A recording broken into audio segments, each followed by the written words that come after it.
بسم اللہ الرحمن الرحیم۔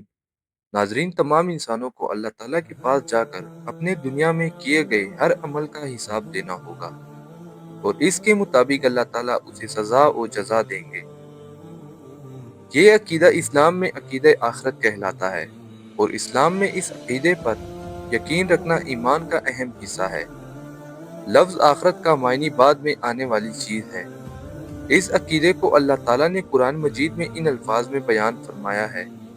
آپ صلی اللہ علیہ وآلہ وسلم فرما دیجئے کہ اللہ تعالیٰ ہی تمہیں زندگی عطا فرماتا ہے، پھر وہی تمہیں موت دے گا، پھر وہی تمہیں قیامت کے دن جمع فرمائے گا، جس میں کوئی شک نہیں، لیکن اکثر لوگ نہیں جانتے۔ موت کے بعد ہر انسان کو مختلف مراحل سے گزرنا ہوگا، جن کی تفصیل ہم اس ویڈیو میں بیان کریں گے۔ ناظرین کرام، موت کے بعد انسان قیامت آنے تک جس مرحلے میں رہتا ہے اسے برزخ کہا جاتا ہے۔ حضرت اسرائیل علیہ السلام کے روح قبض کرنے کے بعد انسان کی روح عالم برزخ میں پرواز کر جاتی ہے۔ نیک اعمال کرنے والے برزخ میں بھی آرام و سکون میں رہیں گے، جبکہ بد اعمال لوگوں کے لیے عالم برزخ میں ہی تکالیف کا سلسلہ شروع ہو جائے گا۔ یہ دنیا جو آب و تاب کے ساتھ قائم ہے ایک دن ختم ہو جائے گی۔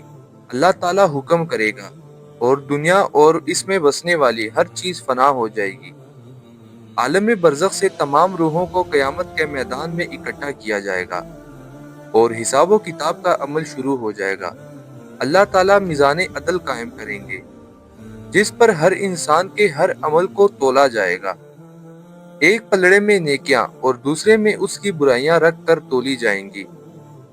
اگر نیکیوں کا پلڑا باری ہوا تو انسان کے لیے جنت لکھ دی جائے گی، اور اگر برائی کا پلڑا باری ہوا تو اس کے لیے جہنم لکھ دی جائے گی۔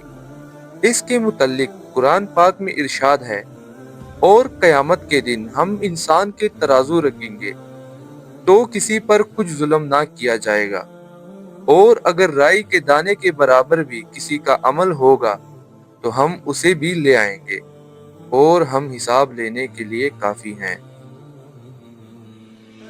میرے ناظرین، قیامت کے دن جہاں انسان گرمی کی شدت کی وجہ سے سخت پیاس میں مبتلا ہوگا، وہاں اللہ تعالیٰ اپنے محبوب صلی اللہ علیہ وآلہ وسلم کو حوض کوثر عطا فرمائیں گے۔ ساقی کوثر صلی اللہ علیہ وآلہ وسلم اس حوض سے اپنی امت کے پیاسے لوگوں کو جام پلائیں گے۔ آپ صلی اللہ علیہ وآلہ وسلم نے ارشاد فرمایا، بلا شبہ حوض کا پانی دودھ سے زیادہ سفید، شہد سے زیادہ میٹھا اور برف سے زیادہ ٹھنڈا ہے۔ اس کی خوشبو کستوری سے بڑھ کر اور پیالے ستاروں کی تعداد سے زیادہ ہیں۔ جو انسان اس سے پیے گا کبھی پیاسا نہ ہوگا، اور اس سے پی کر جانے والا انسان ہمیشہ سیراب رہے گا۔ قیامت کے دن جب ہر طرف نفسا نفسی کا عالم ہوگا، ہر کوئی اپنے حساب کی فکر میں ہوگا، حتیٰ کہ ماں باپ بھی اپنی اولاد کو نہ پہچانے گی۔ گرمی کی شدت ہوگی اور کچھ لوگ اپنے ہی پسینے میں ڈوب رہے ہوں گے۔ اس وقت لوگ بے قرار ہو کر حضرت آدم علیہ السلام سے لے کر تمام جلیل القدر انبیاء کرام علیہ السلام کے پاس جا کر شفاعت کی درخواست کریں گے، مگر سب انبیاء کرام علیہ السلام ان سے یہی کہیں گے کہ رسول اللہ خاتم النبیین صلی اللہ علیہ وآلہ وسلم کے پاس جاؤ۔ اس عالم میں نبی پاک صلی اللہ علیہ وآلہ وسلم کی ذات اقدس ہی ایک ایسی شخصیت ہوگی جو سب کی ڈھارس بن جائے گی اور گناہ گاروں کے لیے امید کا باعث بنے گی۔ اللہ تعالیٰ کے حکم سے شافع معاشر صلی اللہ علیہ وآلہ وسلم اپنی امت کے گناہ گار لوگوں کو شفاعت طلب فرمائیں گے۔ آپ صلی اللہ علیہ وآلہ وسلم اللہ تعالیٰ کے حضور سجدہ ریز ہو جائیں گے تو اللہ تعالیٰ فرمائیں گے کہ اے میرے محبوب، شفاعت کیجیے، آپ کی شفاعت قبول کی جائے گی۔ آپ صلی اللہ علیہ وآلہ وسلم فرمائیں گے، میری امت، میری امت۔ اس پر حکم ہوگا کہ جائیں اور جہنم سے نکال لائیں جس کے دل میں جو کے دانے کے برابر بھی ایمان ہے۔ ناظرین کرام، پل صراط جہنم کے اوپر واقع ایک نہایت باریک اور تیز دار پل ہے۔ جس کے اوپر سے انسان کو گزرنا ہوگا۔ نیک اور صالح لوگ اس پل سے اللہ تعالیٰ کے حکم سے نہایت آسانی سے گزر کر جنت تک پہنچ جائیں گے، جبکہ بدعمال لوگوں کے لیے یہ نہایت مشکل مرحلہ ہوگا۔ وہ اس باریک پل سے اوندے منہ جہنم میں گر پڑیں گے۔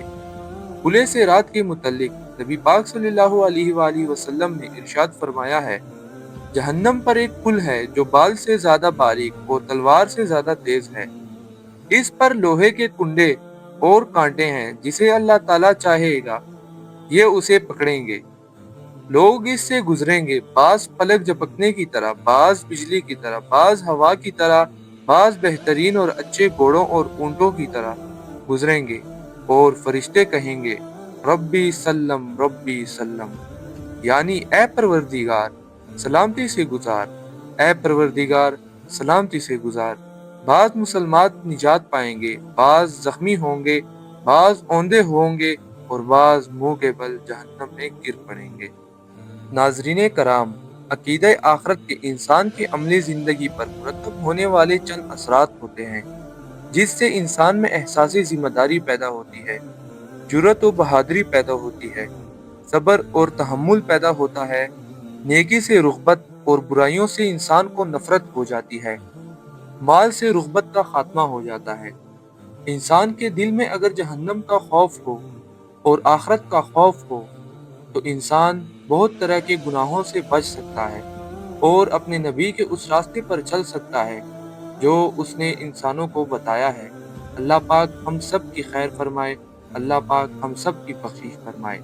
میں آپ سے ملتا ہوں ایک نئے ویڈیو میں ایک نئے موضوع کے ساتھ، تب تک کے لیے مجھے آپ کی اجازت چاہیے۔ اللہ حافظ۔